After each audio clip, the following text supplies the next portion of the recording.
In this video, we're going to cover all the strategies, tips and tricks, and the most important ones for all reading parts of PTE Core. So if you want to understand this in less than 10 minutes and get the best results, this is the video to watch. We're going to start with each section, starting with the first one, fill in the blanks. Now, in this type of question, you have these passages, you have these blanks where you have to put the answer, and the questions have options that you have to select.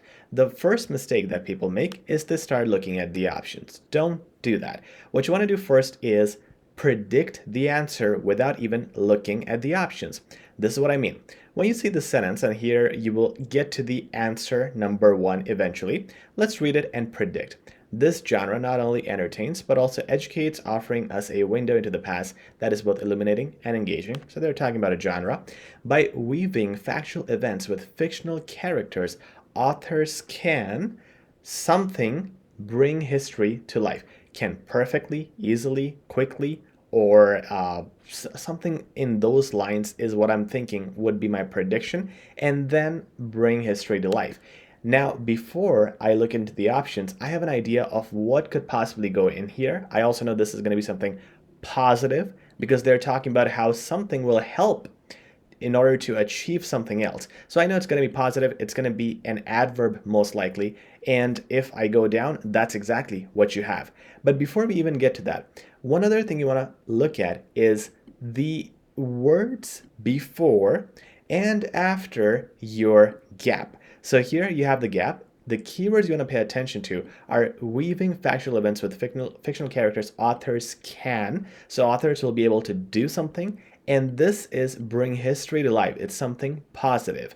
So by focusing on the words before and after the blank, and by predicting the blank, you will be in a much better position to answer the question. And now you're going to pick the answer. The same thing applies to gap number 2, 3, 4, and 5.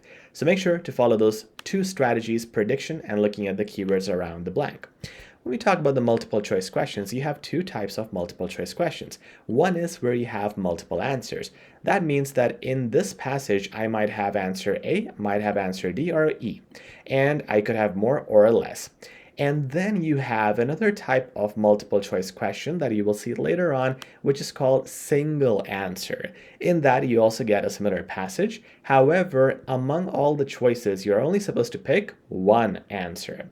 Now, if you think about it and look at this entire passage, then you go into the options, you will definitely be going back in the passage to reread and match with the options. So the smart thing in both multiple choice questions, multiple answers or single answers, is to read the questions first. Now, when you read it, your intention is to look at the keywords and also paraphrase them. For example, to welcome multiple races. Now, if I see the keyword multiple races or cultures, then it's easy. But I want to paraphrase it too. Instead of welcome, it could be something like they want to entertain, or they want to give company to, or they want to host. Instead of multiple, they could say many or diverse. And I'm getting those ideas not only to be ready for the words that will be paraphrased here, but also this helps me to retain information better. Now, for one sentence, I have multiple images in my mind. People hosting, immigrants, or people having diversity in a room or in a group.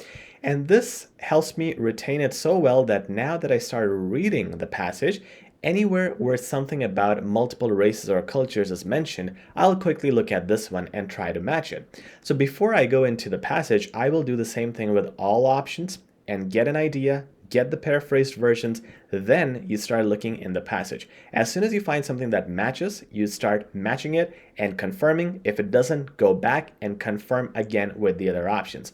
Same thing applies for single answers too, so make sure to use the same approach. Once again, we're reading the questions first, then we're going into the passage.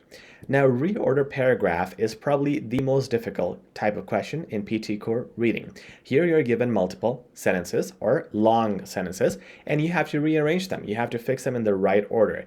There are two main things you want to do here. The first thing is find your introduction. This is very easy to do. So here it says my hands now stained, so it's like a part of the process. It's something within the story. It's not the start. You cannot say now at the start.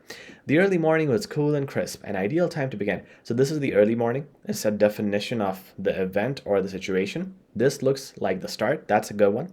I took a moment to sit under, and it was a challenge and throughout the day. These words are telling me that it's part of the process. It's not really how the story would start. But this one, as the sun climbed higher and I wiped the sweat from my brow, this could be a start as well. So now I have questions 2 and 6 as the possible candidates, and I'm going to separate them and look at them, read them fully to find out my introduction. Note also, the strategy I was using was just looking at the first few words to get an idea, and that's all you need. So now I have my intros nailed down. I'm going to remove them from my next sentence and the assumptions, which is going to be my next strategy. So when we see all these questions, students get very overwhelmed. Like, where do we start? How do we look at number 1 first or number 4 first? You have to start making assumptions. So if I am briefly now skimming through the rest of the options, which are 1, 3, 4, and 5, I want to skim through and assume which is going to come next and the last one. So if I look at the endings, for example, there was a profound sense of creation that washed over me. I felt an eager anticipation for the task ahead. So this is still talking about what is going to happen later. It's not really a conclusion. The earth was both humbling and invigorating. So this could be something like a conclusion that finishes it up. Each movement, we're talking about movement. It will not be the conclusion here because it's still talking about the movements and the process. And I imagine the future meals that might come from this very soil. Now, this is even better because when you finish off a story, you talk about the future. In the future, this might happen. So I'm going to assume this is my conclusion. I'm not sure yet, but at least now what I've done is I have picked 2 and 6 as the intro. I have picked 5 as my conclusion. I may be completely right or I may be wrong here, but at least I have an assumption and now I have less burden on my shoulders. I just have to look at 1, 3, and 4 now to find out which one to place before or after the sentence. And this helps me in classifying these sentences separately. And now I can do this much more effectively. So the first thing was making our introductions separate, and the next thing is assuming what might come next or what might go as the conclusion, and then playing around with what you have left. An important thing to note here is making sure you read the entire sentences. What we did right now was the fast track way to sample the information.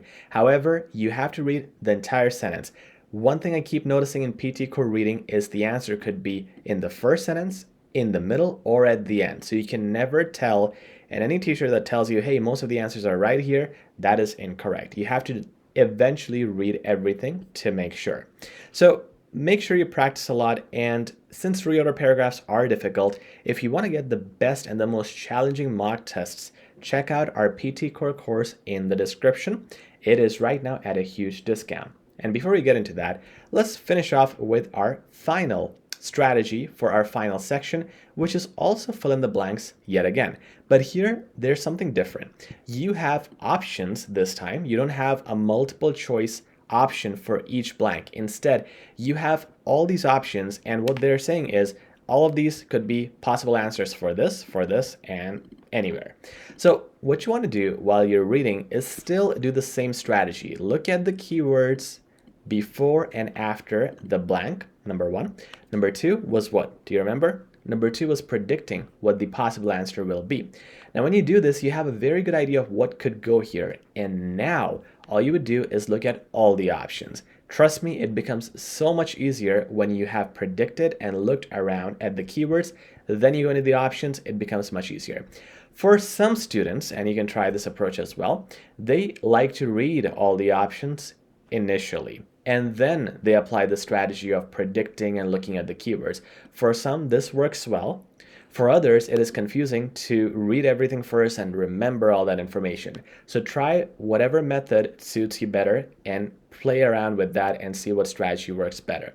So guys, that's it for this video. These are all the tips and tricks you need to know for your PT Core reading. However, there are a ton more. In fact, we have a 2-hour lesson dedicated to just reading tips and tricks for PT Core with practical demonstrations, and you can check that out in our self-paced PT Core 15-hour course down below. Guaranteed results, high CLB, or your money back. Please like, share, and subscribe as well. We'll talk soon.